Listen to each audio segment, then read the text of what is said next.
দিন দশেক থেকে সিলেটের প্রকৃতি একেবারেই অচেনা রূপে। গরমের তীব্রতা যেন প্রকৃতির প্রতিটি কোণা ছুঁয়ে গেছে। বৃষ্টির শহরের চিরচেনা বৃষ্টি গা ঢাকা দিয়েছে। অসহ্য গরমে মানুষ আর প্রকৃতি দুইই যেন অনেকখানি থমকে গেছে। গরম থেকে যদি একটুখানি পরিত্রাণ পাওয়া যায় সে আশায় শুক্রবার বিকেলে শহর লাগোয়া এক মনোমুগ্ধকর জায়গার পথে রওনা দিলাম,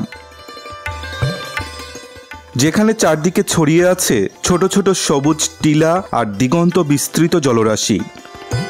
এখানে নদী, বিল, হাওর আর টিলা একাকার হয়ে অপূর্ব নৈসর্গিক গান গাইছে। সিলেট শহর তখনও শেষ বিকেলের হালকা গরমে ঢেকে আছে। আমি আর বাবলুদা বেরিয়ে পড়লাম 22 টিলার পথে। বাবলুদার মোটরসাইকেলে চেপে মালনিছড়া চা বাগানের মধ্য দিয়ে এগিয়ে যেতেই যেন প্রাণ ফিরে পেলাম। বিস্তৃত সবুজ চা গাছ মুহূর্তেই চোখে শান্তির পরশ বুলিয়ে দিল। সেই সাথে এক ঝটকায় গরমের তীব্রতাও যেন অনেকখানি কমে গেল। এয়ারপোর্ট রোডের সৌন্দর্য উপভোগ করতে করতে আমরা এগিয়ে চললাম 22 টিলার পথে। এয়ারপোর্ট পর্যন্ত রাস্তা বেশ ভালো, কিন্তু এরপরই শুরু ভাঙা রাস্তা। এয়ারপোর্ট থেকে বাদাঘাট হয়ে তেমুকি বাইপাসের কাজ শুরু হয়েছে অনেক দিন আগে, কিন্তু এতদিনেও কাজ শেষ হয়নি। তাই ভাঙা রাস্তা আর ধুলোর আস্তরণ গায়ে মেখে চললাম 22 টিলা অভিমুখে। দীর্ঘদিন পর আবারও ক্যামেরার সামনে। আজ থেকে প্রায় 3 থেকে 4 বছর আগে এক্সপ্লোর উইথ রিপন নামে একটি ইউটিউব চ্যানেল খুলেছিলাম, যেখানে উদ্দেশ্য ছিল ট্রাভেল ব্লগ করব, কিন্তু বিভিন্ন কারণে সেটা আর কন্টিনিউ করা হয়নি।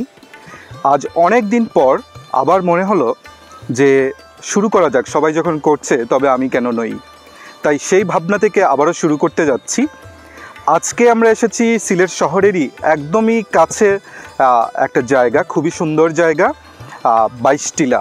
তো আজকে এই 22 টিলার বিভিন্ন দৃশ্য, বিভিন্ন বিষয় আপনাদের সামনে তুলে ধরব। আমাদের সাথে থাকুন। আর আমার সাথে আছে আমার ভাই বাবলুদা, সে আছে আমাদের সাথে। আমরা চেষ্টা করব আগামীতে বাবলুদার আমি মিলে সিলেটের বিভিন্ন জায়গা আমরা ঘোরার চেষ্টা করব। তো সবাই সাথে থাকুন। সিলেট শহরের অদূরে মাত্র 8-8.5 কিলোমিটার দূরে এয়ারপোর্টের একদম পাশেই 22 টিলার অবস্থান। বর্ষাকালে যখন প্রকৃতি তার জলময় রূপে আবির্ভূত হয়, তখন এই 22 টিলা যেন হয়ে ওঠে সবুজ আর জলের দারুণ এক যুগলবন্দি। টিলাগুলোর পাদদেশে জড়িয়ে থাকা জলাভূমি, পাশেই উফতা বিল আর বাওরকান্দি হাওরের দিগন্তজোড়া জলরাশি, মাঝখানে চেঙ্গের খাল নদীর শান্ত প্রবাহ, সব মিলিয়ে এক দারুণ পরিবেশ। বর্ষা গেলে খাগড়া, পাট, পদ্মফুল, ঘাসে ঢাকা ক্যানভাস যেন হঠাৎ করে রং বদলায়। জলমগ্ন মাঠ আর নদী তখন ভরে ওঠে নৌকায়। শুক্র ও শনিবারে এখানে অসংখ্য পর্যটকের ঢল নামে। স্থানীয়রা তো বটেই, সিলেটে ঘুরতে আসা পর্যটকরাও শেষ বিকেলে একবার ঢু মেরে যান 22 টিলায়। সবাই ছুটে আসেন কিছুটা সময় প্রকৃতির সান্নিধ্যে হারিয়ে যেতে। কেউ দল বেঁধে নৌকায় চেপে বিল আর হাওরের বুক চিরে ঘুরে বেড়ান, কেউ বা পাড়ে বসে উপভোগ করেন হাওরের নির্মল বাতাস। ছেলেমেয়েরা পানির ধারে ছোটে, কেউ ঠান্ডা পানীয়তে চুমুক দিয়ে তৃপ্ত হন, আর কেউ হয়তো ঘন্টার পর ঘন্টা বসে থাকেন কোনো একটি গাছের ছায়ায়। কিশোর, তরুণ অনেকেই নেমে পড়েন হাওরের জলে স্নান করতে। স্বচ্ছ জলে নেমে তাদের উচ্ছল আনন্দ দেখেই বোঝা যায় যান্ত্রিক জীবনের কোলাহল ছেড়ে তারা জীবন রস বেশ ভালোভাবেই আস্বাদন করছেন। নৌকা ভ্রমণ 22 টিলার অন্যতম আকর্ষণ। রঙিন ঝালর আচ্ছাদিত নৌকাগুলোতে করে ঘন্টা প্রতি 200 থেকে 500 টাকায় হাওরে ঘোরা যায়। এক একটি নৌকা সাধারণত 8 থেকে 10 জন সহজেই উঠতে পারেন, তবে দরদাম করলে ভাড়ায় ছাড় পাওয়া যায়। আজ আমাদের নৌকার মাঝি 4র্থ শ্রেণী পড়ুয়া বালক নিজাম। পড়াশোনার ফাঁকে ফাঁকে শুক্র শনিবার সে এখানে নৌকা চালায়। হাওর পাড়ের ছোট ছোট ছেলেমেয়েরা নৌকা বাইতে বেশ পারদর্শী।